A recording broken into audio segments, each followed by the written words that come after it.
episode of Beyond the Black Rims. I'm Mars Girl. I'm Josh Knight the First. And this is Season 4, Episode 4. Or Episode 74 if you're counting. You guys let us know if you see anything wonky visually. If you can't hear us, clearly you wouldn't be able to hear me asking you for that. But considering we have had issues in the past, I would just like to know.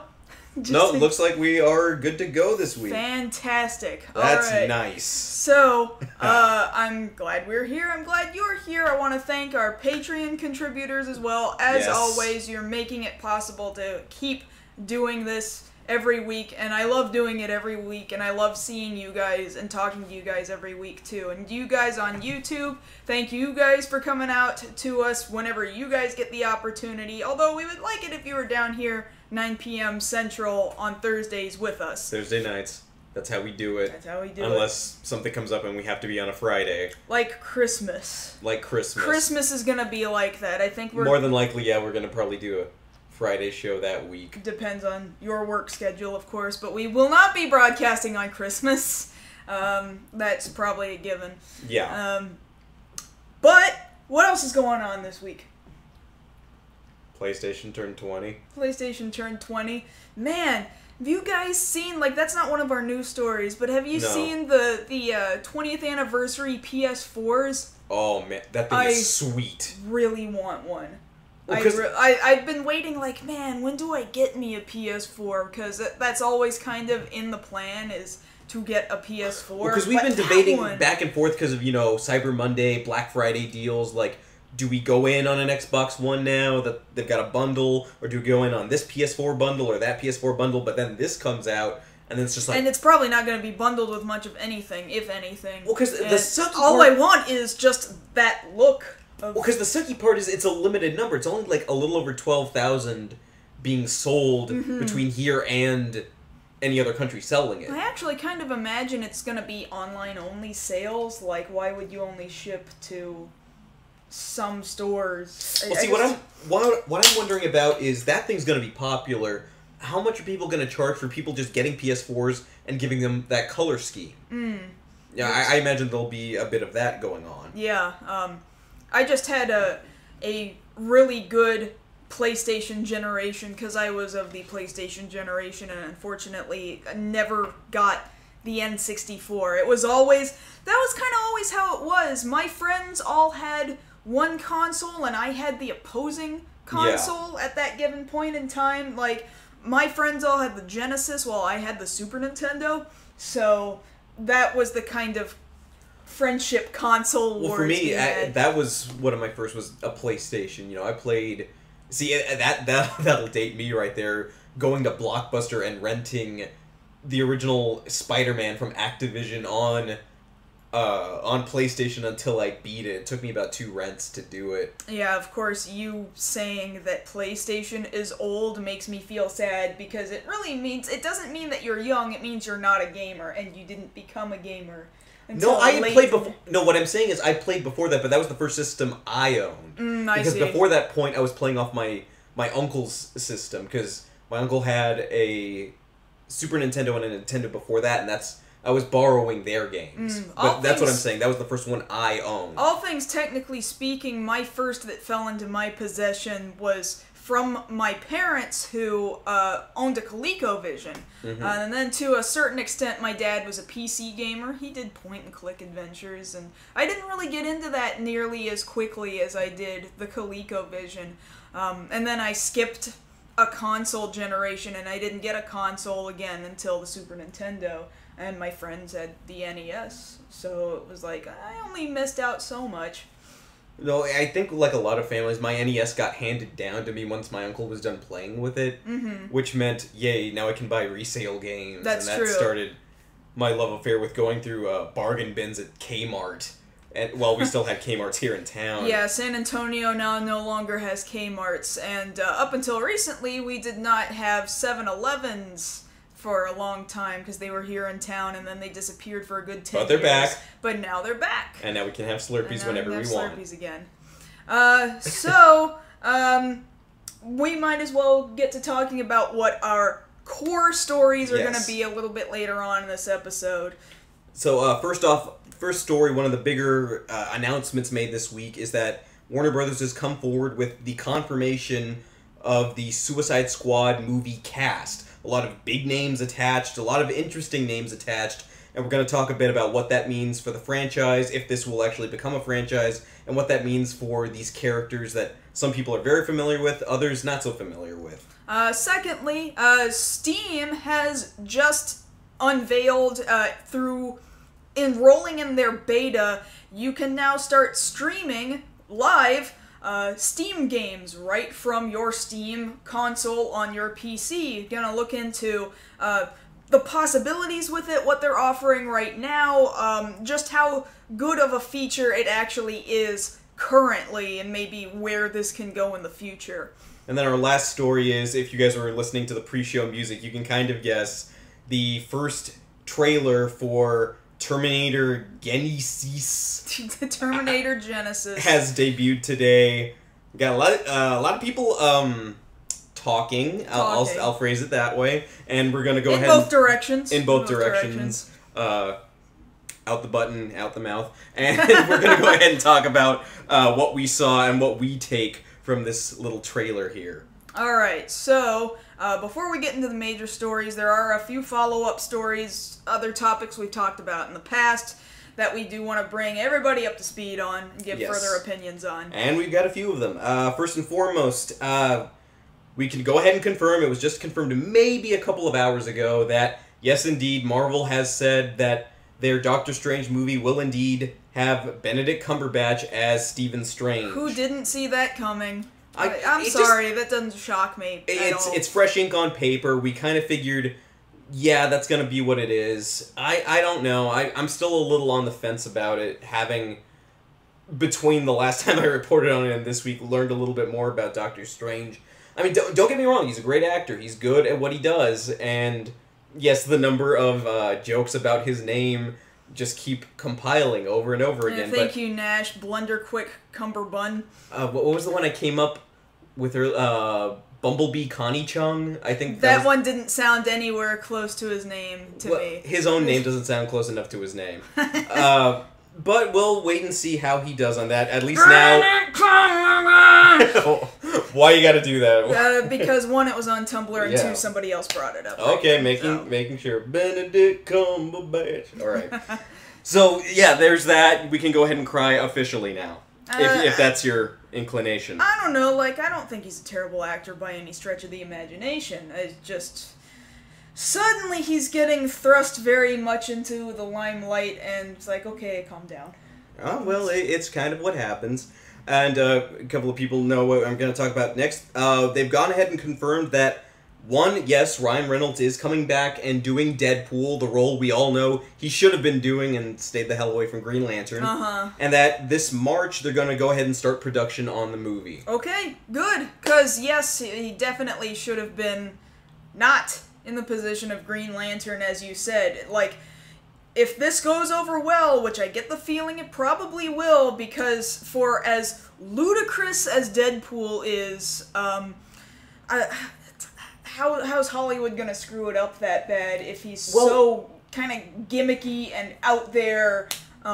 It just seems like, yes, this is the role you were born to play. Well, because I think about it, I think about my work environment. There's a couple of semi-nerdy people there, there's some hardcore nerdy people there, and there's a lot of casuals there. The thing about it is, every group knows who Deadpool is, but I can't say that hardly any of them have read a comic with Deadpool in them. Well, let me put it this way. You go to any, say, anime convention. And I say anime convention because these days anime cons aren't anime cons anymore. They're nerd gatherings. Multicultural nerd gatherings stuck with a sticker that says anime on it, but it doesn't actually mean anything. But you see 80 bajillion different people running around dressed as Deadpool, and they're like, I'm gonna dress as Deadpool because Deadpool gets to be weird and bizarre, and he gets to quote a bunch of memes, and I like quoting memes at people for no good reason, so I'm gonna run around as Deadpool. But I would like to know just how many of those people are aware that Deadpool himself is self-aware that he's in a comic, for one thing, and two, are they aware of how much tremendous pain he is constantly in? Exactly. Just how much turmoil is constantly going on inside of him. Right. I would really like to know how many people actually Well, hopefully now, at least that. with the movie coming out, more people will be made aware. Moving forward, in other Marvel news, we've got a confirmation of Jessica Jones casting for this Netflix series. Kristen Ritter, who people would know from the series Don't Trust the Bee and Apartment 23. Things I've never watched, okay. But apparently now it's achieved cult status. Oh, but I do know just from television commercials, Don't Trust the Bee in Apartment 23. Well, the Bee is Jessica Jones now. Okay. So she'll be headlining that. They say they're getting very close to the casting for Luke Cage, but I'm not going to go ahead and say who they are. We'd like to report stuff that's been confirmed. So we're going to let that rest. That's but true. More than likely, they're going to confirm that within the next week or so. So hopefully by next week, we can give you hard confirmation on what who's going to be cast as Luke Cage. Can't promise you anything till Not the just news yet. shows up. In game news, we've heard, for some people, the dreaded news that one of the people involved with Kingdom Hearts 3 has said officially that both Marvel characters and Star Wars characters are not off the table as far as Kingdom Hearts 3 is concerned. I mean, that's cool and all. I actually wouldn't mind it if Marvel worlds and Star Wars worlds popped up within the Kingdom Hearts universe. After all, it clearly wasn't so far-fetched to throw Disney together with Final Fantasy. Like, that blew my mind when I first heard about it back in, like, 2000. But then, I just sort of wonder, much like I wondered a few months ago, like, this means you guys still haven't made very much of the game yet, have you? Like, you don't know what you're putting in Kingdom Hearts 3. Again, we're looking at Square Enix development hell, like, this is one of your main franchises, and you can't get your act together. To me, I'm reading between the lines. Like, we're hearing news like, oh, that's so cool, they're thinking about Marvel and they're thinking about Star Wars, and I'm reading between that and seeing, oh, you don't actually know what you're doing. Got it, okay. Which, you know, it makes me wonder, you know, just how far are they going to go with it? And you think about it, though, with this past week with the Force Awakens trailer, there were enough manips of the lightsaber. Kingdom Hearts 2 and all the stuff in between. Let me know if there's anything wonky going on with the stream, not just in frozen faces, but also in audio. Yes. So, a lot, because I at least care more about the audio getting through to you guys than I do the video. The audio, I think, is going to be the most important thing here. Right. So long as the audio is fine, then fantastic. We'll keep going. Okay, so moving on to another thing. It was announced very early this morning, at least for us anyway. The title of the next James Bond movie, the 24th installment, will be called Spectre. They've gone ahead and let the casting be known that one of the Bond girls is now Monica Bellucci. Christoph Waltz is playing a character called Oberhauser, but there's a couple of fan theories right now that that's just a cover name and that he will in fact be playing Blofeld. Yeah, from the description of Spectre, and considering, what was the title of the last Bond movie in 2012? Skyfall. That one led me to believe that all of this particular Bond's movies have all basically been reboots. Right, basically. His first two, I wasn't so sure. Like, I just thought, man, you sure are a weird Bond. But then once Skyfall hit, I was like, oh, is it because, like, he just became Bond? Right, He was just getting into it, and then it looked like it kind of was about to pick up, like, maybe right before Dr. No. Exactly, that's what I got. And so from the description that we're given for this movie, I'm wondering, man, we've rebooted, haven't we? They haven't clearly said it, but that's definitely what it feels like to me. Yes, and of course, Bond's car is back, a nice, sweet Aston Martin. I forget what kind it is specifically. You'll find it in the article. It'll be there somewhere. It's on a car. Superhero Hype, but I'm sure it's or on any number of other websites. But basically, I'll say as much. Like, I wasn't so sure. I liked Casino Royale. Most people slept through Quantum of Solace. A little bit of Solitude. Yeah. And then Skyfall. I actually was not that great with Casino Royale. I don't know. I I liked it, but it was kind of that thing. I took it as a separate kind of spy movie and not quite Bond. Well, that was the thing, because at that time, I thought it was trying to be a separate kind of spy movie, and that by labeling it as a James Bond 007 movie, I thought it was kind of a misnomer. But now that I can look back at it, and if I'm thinking of it more like, oh, were you trying to reboot Bond this whole time and you didn't tell us? Then you look at it as Casino Royale as Bond Begins. Essentially, yeah. And then Skyfall blew me away. I was enthralled for the first time in years. Right, exactly. With a James Bond movie. So I've got high hopes for this one. So, of course, we'll be getting that. As, you know, we'll get more information on that as we go on, and maybe we'll find out a little more about Mr. Blofeld. And one of the last two things to talk about is we were given the first look at this coming Shuriken Sentai Ninja. The pictures were released online sometime this week, really leaked. We haven't gotten official scans yet. Yeah, because the currently existing pictures are so-so in quality, but... But the design is very reminiscent of older... ninja teams like Hurricaneger. I see a lot of the influence there. They look ninja enough to me. They look slightly less bland than Tokyuger. I get why Tokyuger looked as bland as it did. It looked very streamlined railroad. Yes. I get why they did it, but I don't think an American audience would have appreciated it very much. Probably not. But Americans are just as mystified with ninjas as anybody else is. So I would say it's a pretty safe bet that once it's done with its run, we'll probably get it adapted by Saban over here. And then the last thing to mention was that they have gone ahead, Toei, the company that's putting out both Super Sentai and Kamen Rider, has confirmed that there is another crossover movie between the writers, Drive versus All Riders, basically a sequel to the Showa versus Heisei movie that we just had. So it's just going to be nothing but fluff, fan service, and no substance. And no story, probably. Got it. But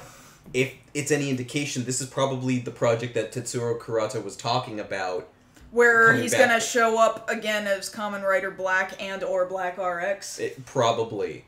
And then there's also a rumor that Yuichi Nakamura, who fans would know as Kamen Rider Zeronos from Den-O, has also signed on. So that's another known name that fans are well aware of and like that would be back on the project. So that's at least two former writers on the project. I'll just say that Toei does a far better job of getting its old face actors back than Saban does for Power Rangers. I can at least give them that. They at least do their job in fan service to that extent, whereas Saban does not.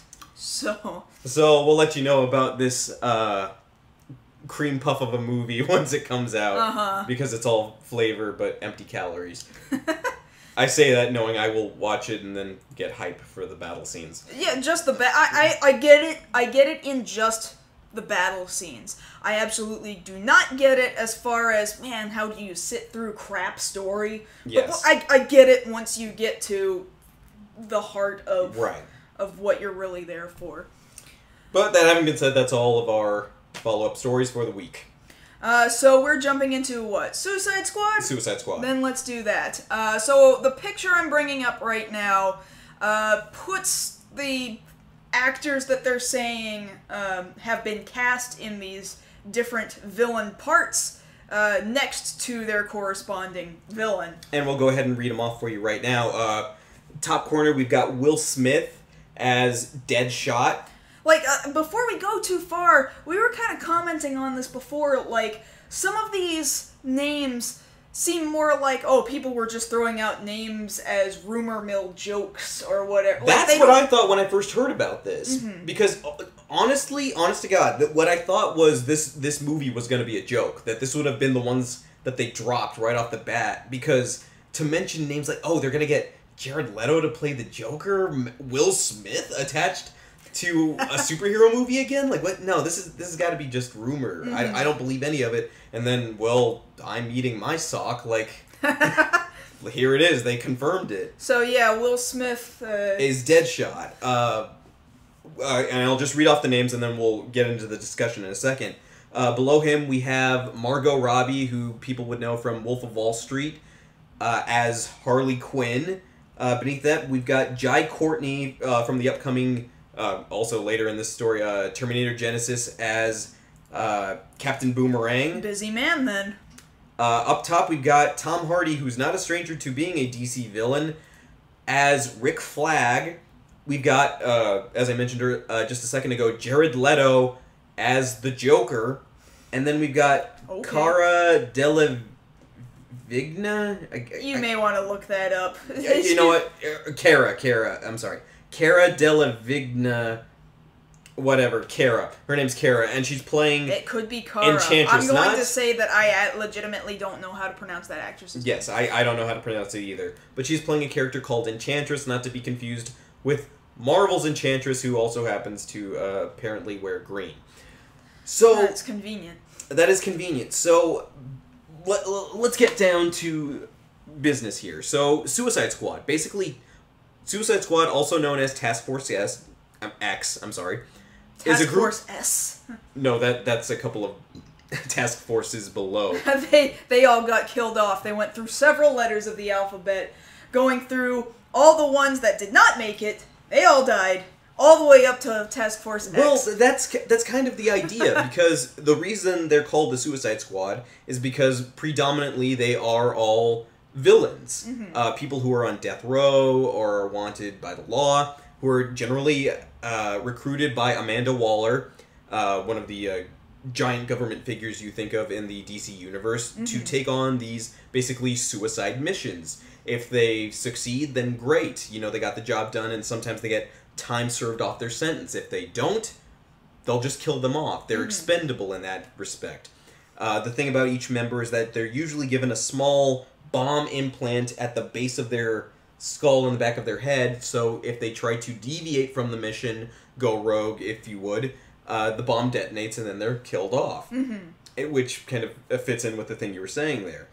That's the basic story as it stands. How they're actually going to implement that for this movie, we don't have a synopsis yet, but really what we're just here to talk about right now is this casting and what it means for really the future of the DC Cinematic Universe. Now, I'd really not heard much of Suicide Squad until you showed me the recently released DC animated movie. Right, Batman Assault on Arkham. Mm-hmm, which featured largely focused on the Suicide Squad. And, I don't know, I just didn't get real attached to many of the characters. Wasn't thrilled with Harley Quinn's characterization in it, but well, I can slowly see her in pop culture turning into something that I didn't think she originally was. I guess I just have to change my mind on what the character is these days. Well, because the thing about it is, when you take it into consideration, her characterization in Assault on Arkham was, yes, suffice to say, way more sexualized than some other animated incarnations, because, like, right off the bat, I think it's within the first 10 minutes of the movie, she bangs Deadshot. And it's like, did we really need this scene? Because it's kind of a throwaway scene. If you didn't have it there, you'd still go on with the rest of the movie just fine. Mm-hmm. Interesting to note is that Will Smith and Margot Robbie are actually coming out with a movie where apparently their characters have slept together before, so take that however you want. A little awkward. I mean, you really should be able to just think of them as characters within their one singular movie that you're watching at that given moment in time, but I don't think a lot of people are going to be able to tear the two images away from each other. Right. Now, as for Will Smith as Deadshot, which I want to take a minute or two on, Will Smith is Deadshot. Some people are like, oh, that's awesome casting. You know, he's got a lot of the bravado, the swagger that Deadshot has. You know, he'll be great. And then you've got the one or two people that always complain, yeah, but Deadshot's not a black guy. This is going to be terrible. Who cares? He's a fictional dude. He can be whatever ethnicity the person in charge wants him to be. What is the problem here? Well, see, my thing is, yeah, if you want to switch the color of the skin, that's fine. As long as the character's still the core of the character, that's fine. Yeah, so long as it's still an enthralling as long as it's story. Still a good character. Like, a good character and an enthralling story, who cares what ethnicity really any of them are? Because I look at it this way. Iris West, as she's characterized on The Flash right now, she is a terrible character, not because they switched the color of her skin. She's terrible because of the way they've written her as she relates to Barry or her current boyfriend. Yeah, I would say that's an accurate comparison. There. Because that's a place where you can argue about characterization, not the look. The look can be changed, but still have the core of the character there. The writing is bad. The skin tone has zilch to do with that, and would never change that, no matter how hard you tried to argue it could. Now, I'm not so much worried about Deadshot's characterization because, you know, Will Smith has, you know, experience. He has at least been nominated twice for an Oscar. And the thing is, for the most part, at least half of this cast has had their hand in a lot of dramatic films. So they're going to bring that to this, but at the same time, yeah, even based off their appearance in Arrow, a season ago, I should say, or this Arkham movie, the animated one, there's a little bit of humor there, the interplay between villains, and of course Will's got the comic chops to handle that, so I'm fine there. He's actually one of the ones I'm least worried about. Which is funny, though, because you were saying to me earlier you think that maybe there's part of him still reeling all these years from Hancock. Admittedly, that was a concern of mine, because, suffice to say, Hancock didn't do that great. It did. No. Critically, it didn't do that great. Some people thought, you know what, that was a very interesting turn, but for some people it was like, no, this was a bad superhero movie. Which, at the end of the day, it is. And so it is something to think about when, one, you think about Will's career, not in terms of his successes, but that he's the guy who passed up on Neo for The Matrix. He tried his hand at Hancock, an original hero concept, but it didn't quite take off. And then right now your wife is the one bringing in the DC Bucks over on Gotham. So, and, you know... And she's done DC before. She has? Hasn't she? Did she? No. No? No. Really? Well, she was in The Matrix. Oh, she was in The Matrix. Yeah, that's what I'm And then... Warner Brothers before. Warner Brothers before. And on top of that, he's still got to make up for After Earth. Like, he needs a hit. Yeah, well, his son needs it worse than he does. His son needs... something. He needs something. He needs good parenting. Yeah. No, I don't know what his parents are doing, but he needs... Well, let's not get caught up in that. But moving on to these other characters, like Rick Flag, hardly anybody knows who Rick Flag is. If you saw... I can't say, I'm not a comic person all that strongly. He was in one episode, I think, of Justice League Unlimited, where there was an iteration of the Suicide Squad, except they were called Task Force X there. But really, he's just kind of a guy who helps organize Task Force X. He's not really the biggest character there, but he's a well-known actor by this point, so they're probably going to beef up the role a little bit. As for Captain Boomerang, we just had an iteration of that character on Arrow just last night. And you were saying you hadn't quite seen that yet, but I just wanted to know if anybody... Actually, I did. I just watched it this morning. Okay. Is the use of boomerangs cool or cheesy? The way they did it, it was cool. Okay. Because he switched off... Because this picture I'm looking at is like, boomerangs, and I'm like, sometimes that's the case. Sometimes that is the case. But as far as his appearance on this crossover with Arrow, he was fine. They got rid of his little Air Force hat. But otherwise, yeah, it's the same character design. You were doing this, and I was like, what, does he have a boomerang on his head like Ultraman? Oh, like Ultra 7? Yeah. He should. Now, you know, I'm going to be depressed that he won't have that in the movie now. But, you know, that's that character. As far as the Enchantress is concerned, I'm going to admit, I don't know anything about her, so I'm not even going to worry. They can do whatever they want with that character, and most people aren't going to care. They're not going to know the difference. The biggest deal here is, of course, the Joker and Harley Quinn. Because we think about this here. This is the first time that we're going to see a Joker in live media, aside from like an Easter egg here or there, where he's being brought to the screen away from Batman. And what is the Joker without Batman as far as major media is concerned? I'm sitting here wondering, like, there's no way they wouldn't at least put some Batman something in there for some short stint of time, right? Just a little bit? Just a little bit of Batman. As far as we know, there is continuity between this and these this next roster of DC films, because as we've heard, and we haven't confirmed it yet, Jesse Eisenberg may or may not reprise his role as Lex Luthor in this movie, which means it's the same continuity as Not Quite Justice League. which kind of sets up the idea of, okay, so down the road, is Jared Leto going to face off against Ben Affleck? Like, that's kind of the expectation, right? Right. But then you think about it, this is kind of backwards. Like, if there was a solo Bat movie with Ben Affleck facing off against Jared Leto's Joker, and then we went into the Suicide Squad, that makes sense, because as far as I'm concerned, the Suicide Squad still has yet to be established in large pop culture. I mean, okay, these villains, are they the counterpart, the other half, the bad guy to another hero in particular? Is there some other place where maybe they would have popped up first before all being combined together, like Avengers style, like you make a movie that features them individually and then throw them all together? Well, do they exist on their own? Well, of course, Harley Quinn and Joker are both Batman villains. Deadshot trades off. He's fought against Arrow, Flash, Green Lantern, Batman, so on and so forth. Captain Boomerang, Flash, Arrow, things like that. Mm-hmm.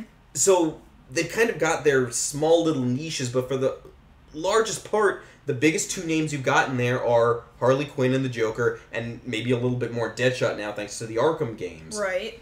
But I'm still thinking about how they're going to handle the characterization of the Joker here, because, again, that's a hard... Let's not kid ourselves. Heath Ledger's a hard act to follow.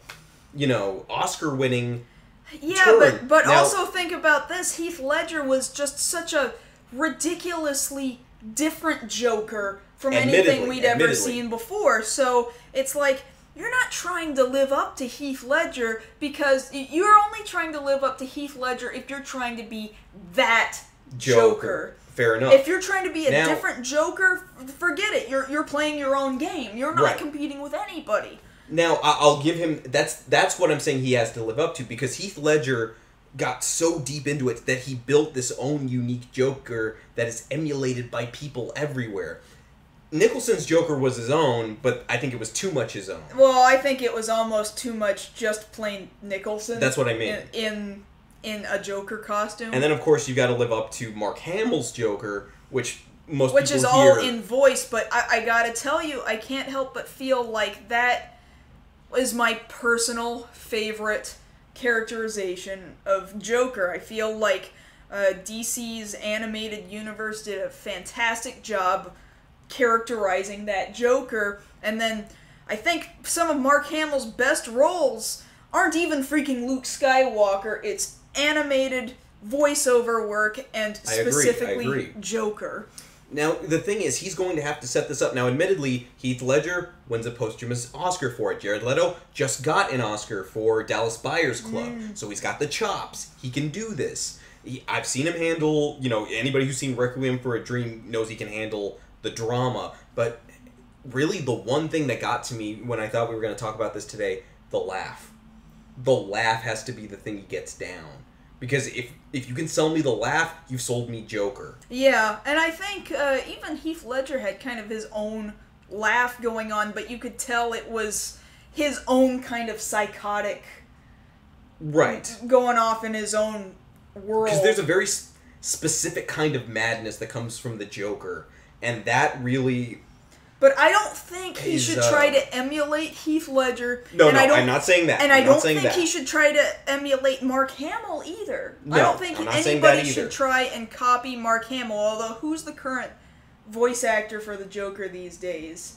Both in the games and in these animated movies. These last couple for what was it, for Arkham Origins, and then again for Assault on Arkham. That's what I'm saying. Troy Baker. But Troy Baker is doing a Mark Hamill impersonation. Yeah. So, no, I would agree to stay away from that. Really what I'd like to see is, because Heath Ledger's Joker, the more disheveled Joker, the scarred Joker, yeah, we've gotten that, but really what I'd like to go back to is the more dapper-suited, hat and tails, a little more gangster Joker. Gangster mobster kind of style. With the mobster roots, but not so Jack Nicholson-esque, but still be his own. And then from there, as far as Harley goes, we've only gotten the Easter egg on Arrow in that Suicide Squad episode, and then Birds of Prey, which I'm not going to talk about because that sucked balls. So she'll have to really bring this to life for really what I'll say is the first real shot. You know, the Harley Quinn, not, you know, Harleen Quinzel, who eventually becomes some version of Harley Quinn, but not really. But Harleen Quinzel does become Harley Quinn. Well, I'm saying in terms of Birds of Prey, where they completely messed it up. I get you. And then, of course, I'm not blind. Margot Robbie's hot. The question is, how much is that going to fit into the character? Are they going to give her the very risque, sort of Halloween sexy plain girl type outfits that she's been wearing in the games lately? Or are we going to get the classic, you know, diamond pattern bodysuit? I would prefer the bodysuit. I would prefer the bodysuit, but I doubt it's going to be that tasteful. No, I think lately these days, if you're throwing it into the eyes of many people, either through movies and television or video games, it has to be sexed up. So that's just the direction that character's going. I'm sad to say it, but I think that's where she's going.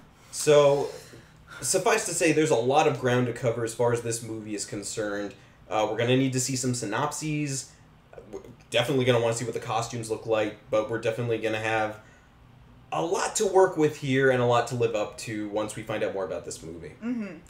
So, I guess we're done with that topic, yes? Alright. So, moving on to topic number 2. I like that it rhymes Steam and Stream.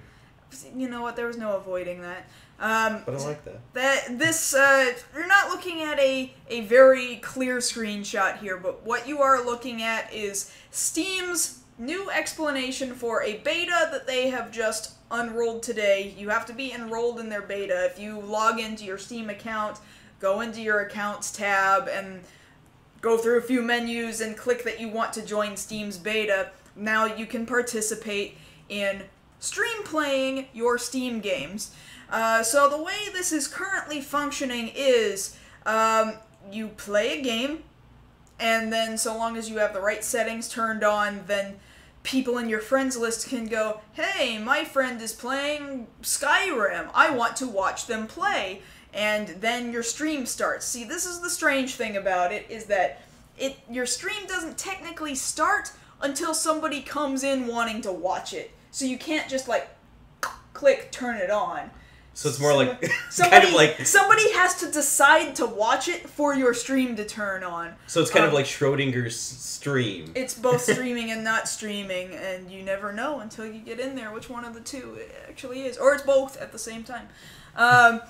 Or you can actually change the settings of your stream. You can change it to friends only, you can change it to invite only, or I believe you can give out a link to your stream, and again, it just doesn't start streaming until somebody goes in there and watches You don't exist until someone acknowledges you. So you really do need Senpai to notice you in order for you to stream. You do need Senpai to notice you. I actually looked at a stream or two, and I have no idea... Right before the show, Right before the show, actually, yeah. Just to see what it looked like. I have no idea just how good each of these gamers' PCs were. But the guys I was looking at, their streams were looking pretty nice. Their gameplay footage was looking pretty nice.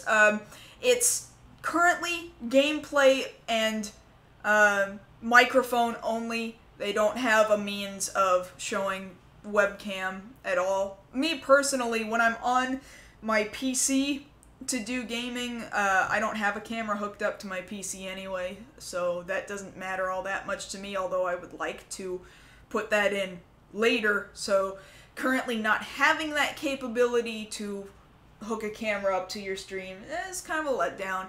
But for you, it doesn't matter right this second. Right this second, it doesn't matter.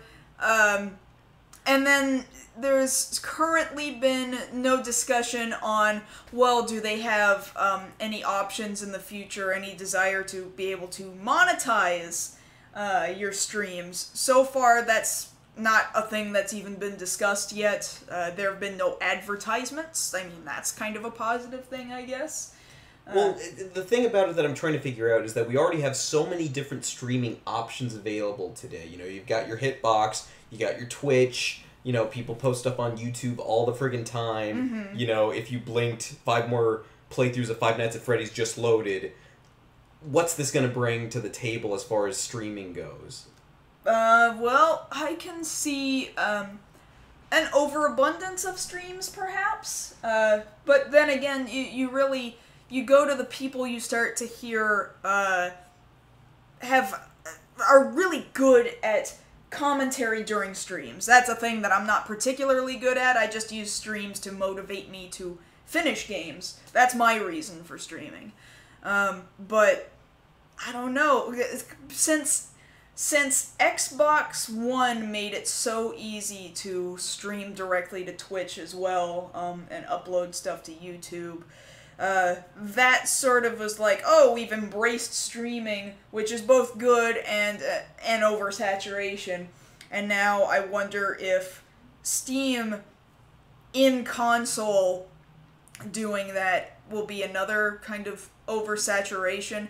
But then again, maybe not. Maybe Steam will not yet be a big bustling place to go to watch live streaming stuff. I think maybe it'll really get popular if the option for monetization pops up in the future. Well, because what I'm thinking about, too, is when you're talking about Steam, we're not talking about, you know, stuff being limited to this platform or that platform, this being Nintendo only or this being Xbox only. Well, we are talking PC only. We are talking PC. I mean, so long as it is on PC. Well, there's another question that I actually don't know, and maybe somebody can tell me.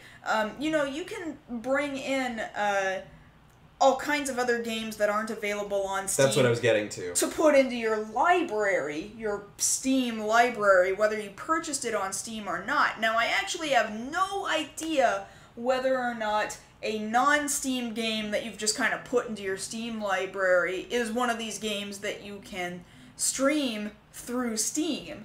That'd be something I'd be interested in testing. Basically, they'd have a different sort of variety as far as game options are concerned. You know, you could watch anybody play Titanfall. You can watch anybody play Gears of War, what have you. But Steam, you know, there's a couple of PC-only games that you could play, and yeah, you can't exactly stream those from your PS4 or your Xbox One readily. No. Well, it could be interesting for indie developers, actually. That's possible, too. Could give indie developers a good platform to stream through. Well, probably a better platform in respect. But it's not like they can't go to Twitch or Hitbox already. So my question is, what makes streaming through Steam a better option than streaming through Twitch or Hitbox? Is this something we really need? Yeah, that's a good question. Because right now it's just kind of a nice, oh, that's there. But people are still going to go to what they're used to already, which would primarily be either YouTube or Twitch. Right. YouTube, Twitch, now Hitbox. And now Hitbox, of course. Has been coming up in the ranks as well.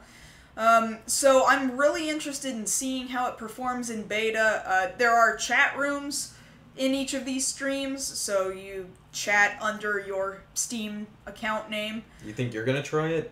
I could test it. I just want to play with it and see what the quality of stream looks like. But I don't think until I learn anything more about, say, monetization, for example, because I don't currently see this being a very open platform for anybody to just waltz in and find your stream and just decide, hey, let me see what this is about. It doesn't seem that accessible as a viewer yet. So until I learn more about the direction they want to take it as far as those concerns are concerned, then I do not think I will be leaving Hitbox just yet. Well, no, we like it here. I like it here on Hitbox. Hitbox has been quite comfortable, actually. Kind of like this couch. This couch could be better. It could be better. Just like this Steam stream could be better. Well, it is only in beta, but it's worth it. It's free to join the beta. It's an open beta. I mean, they don't say it's an open beta, but they don't keep you out. you may as well just hit that checkbox and say, accept, play around with it, see how it works for you, see how you like it. And then maybe you'll stumble upon this kind of streams I stumbled upon today, where somebody had some Skyrim mod where it was just Miku dance inside of Skyrim, and then suddenly the Jarls were all dancing in the middle of the street as tiny little Japanese girls dancing to Hatsune Miku music. It was very confusing, but came through really clear. It was clean. It was a very clear stream of the Jarls dancing like little Japanese pop star girls. Well, good for him. That's about all. That was. That's about all I got. Okay. So, moving on to our final story of the evening. I was kind of hoping you wouldn't. Oh, you were wrong then, weren't you? Well, if there's one thing I can say this trailer had, it was that theme music. Yes. So, we got our first full look, I should say, at Terminator... It's hard not to say it the way I want to say it. Genisys. Today. Yeah, with... what really is the point in putting the Y in that title? Oh, look, we're trying to be different. We're trying to be the beginning, but... Well, basically, that's what it is, because Genesis means beginning, but they've changed it, you know, switched out letters, so we're the beginning, but not. Or is it like Genesis, like the sys is like system? Like... Because they're robot. Well, I don't know. I don't even know. I don't know. So yeah, we'll give you guys the rundown of the trailer if you haven't already seen it. So basically, what we're looking at is the first minute makes sense as far as. I'm actually alright with the first minute. It almost looks like a reboot of the first movie, and not an incredibly terrible reboot. Right, because we got the future, we've got the Resistance, we've got John Connor leading people against Terminators. And they're on their last rope, you know, humanity's just holding on by a thread. So he gets the bright idea. We're going to go ahead and stop the Terminator that's been sent into the past to kill my mother. And Kyle Reese, you're going to be the guy to do it. You're going to go back in time nude, and you're going to show up in downtown Los Angeles in the 80s. And then you're going to bang my mom. Yeah, that's the plan. Yeah, that's the plan. Only the problem is that takes up the first minute, and that's... Like we said, that sounds like a good, normal reboot Terminator movie, which I was actually okay with. Mm-hmm. But then, after that first minute, there's a problem, because once Kyle Reese shows up in L.A., as per the first movie, there's already an interesting thing here, because, I forget his name, he's the guy who played, Byung-Hun Lee, that's his name. He played, Storm Shadow in the G.I. Joe movies, okay. in the department store that Kyle Reese is running through, you know, looking for shoes and clothes. And he's a T-1000. 1000. Now, mind you, if you know your Terminator, there was no T-1000 in the first movie. Then on top of that, here comes Sarah Connor in an armored truck, already maxed out to awesomeness, you know, as far as Sarah Connor's already acting like Terminator 2 Sarah Connor, basically. You know, delivering the classic line, you know, come with me if you want to live. Now, admittedly, Emilia Clarke, who's taking over the role of Sarah Connor here, is doing, in my opinion, her best impersonation of Linda Hamilton. She's doing an alright job in that regard. Like, I'm not upset about that at all. Yeah. So. But this just leads to a couple of other interesting things about this movie, which is the fact that apparently there was some other Terminator... Some other Arnold Schwarzenegger Terminator. A T-800 who got sent back further than the original movie, and was sent back far enough to apparently raise Sarah Connor as a child to get her more up to speed than previous incarnations, and this now older Arnold blew away first movie Arnold before he could do anything, thus negating... Yeah, CG young Arnold, blew that guy away. But so that pretty much negates the events of the first movie. Essentially, yeah. So, so there's a few questions I have. There's a few, you know... Now, maybe it'll be an okay movie, alright? But, the inherent problem I have with this movie is really just the inherent problem I have with most things that involve time travel, and which is why I probably will never latch on to Doctor Who like most people sitting in this stream will. And it's because you've created one time loop. Now you're gonna nix a time loop. So okay.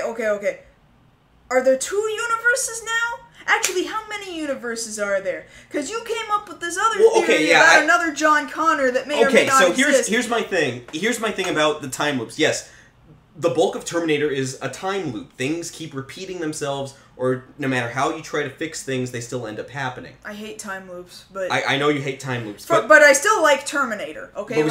But we still agree on that. We like Terminator. Yeah, I like Terminator. So here's the thing, as quickly as I can run this down. The thing about time loops that Doctor Who more often than not ignores is this idea that time loops, while they continue on and on and on, there still needs to be a push, an initial event that will end up getting negated to keep the time loop going. So, well, because the idea that always bothered me from the first movie was if John Connor sent Kyle Reese back into the past, like, did he know that that was going to be his dad or not? Because you figure by the time it gets to Terminator 2, at least Sarah Connor would have probably told John Connor something about his own dad, and by the time he gets up to that point in time where he's got to send Kyle Reese back, he would know that Kyle Reese was his dad. Right. So I'm like, okay, this is like a chicken and egg what came scenario, first, the chicken or the egg? Which came first, but either one that could have possibly come first could not have happened without the other. Therefore, screw time loops. I hate time loops. So see, this is my theory. In the initial time, the initial set of events that set off the first Terminator movie, there is a John Connor who was born by Sarah Connor. He eventually goes on to become the leader of a human resistance when Skynet comes online and basically blows humanity to smithereens.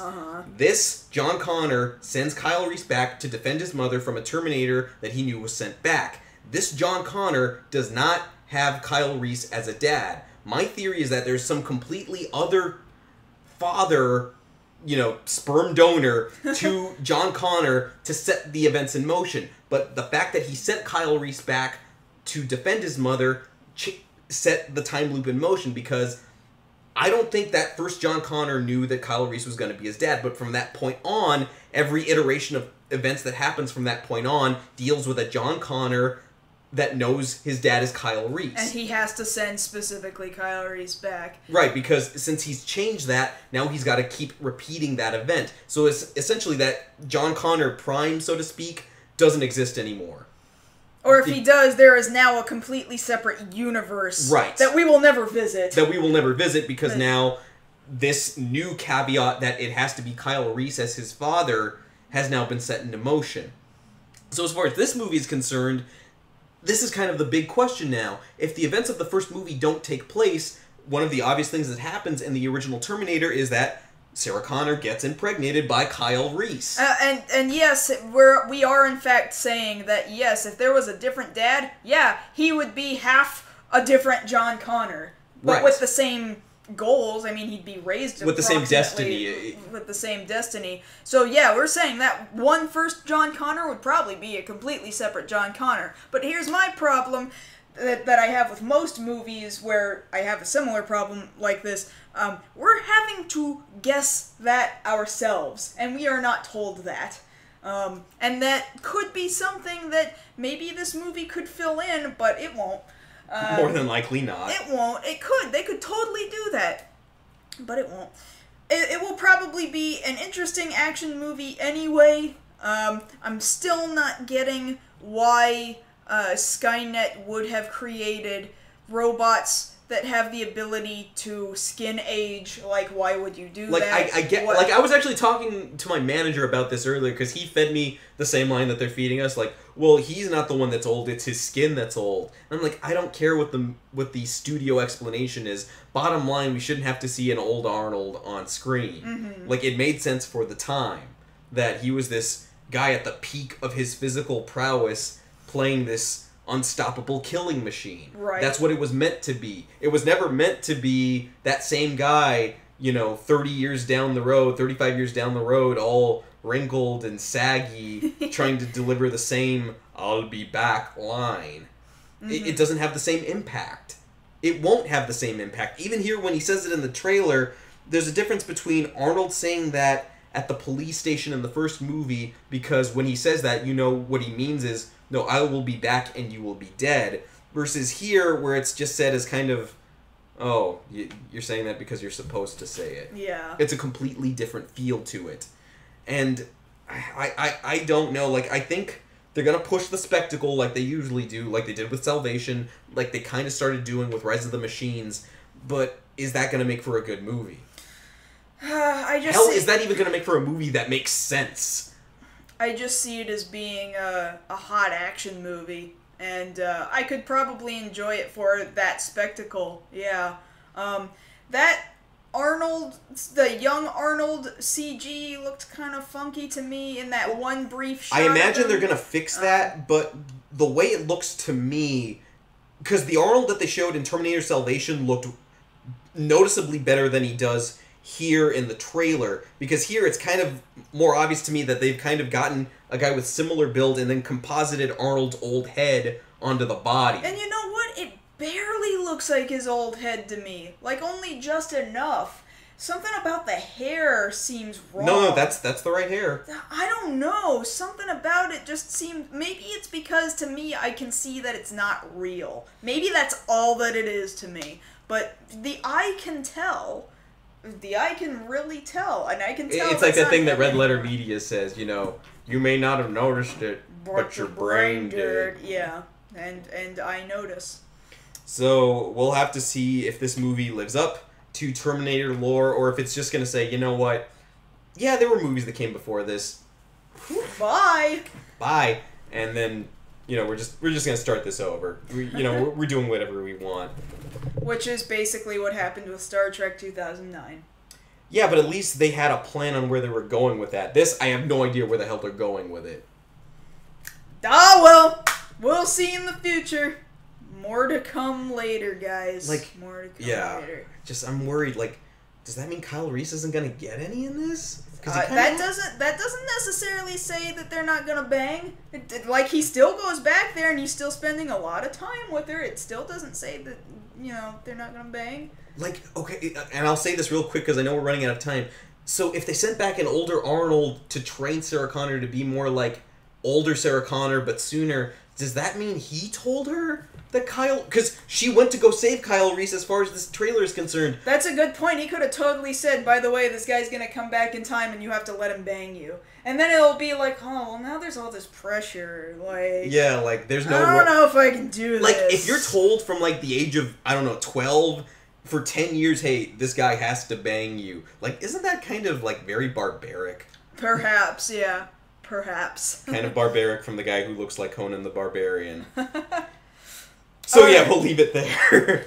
Alright, we are out of time, so we're going to wrap on this story and wrap for the live portion of the main part of the show. So thank you very much, you guys, to those of you who have hung out with us this whole time. For some reason, it looks like Hitbox has been... very unforgiving to many viewers, as is usual. So thankfully this will go up on YouTube. So to those of you on YouTube, hey, at least you didn't drop out in the middle. That's great. Yes. So thank you once again for hanging out with us, you guys. You can always find us on Twitter as well. I'm at MarsGirl. And I'm at Josh Knight First. And to those of you who are still, in fact, within the live stream, hang out with us for an additional 30 minutes, and we'll just shoot the breeze and do Q&A and stuff. Yeah, so for this episode of Beyond the Black Rims, thank you for being here. We'll see you guys next week. Good night, guys.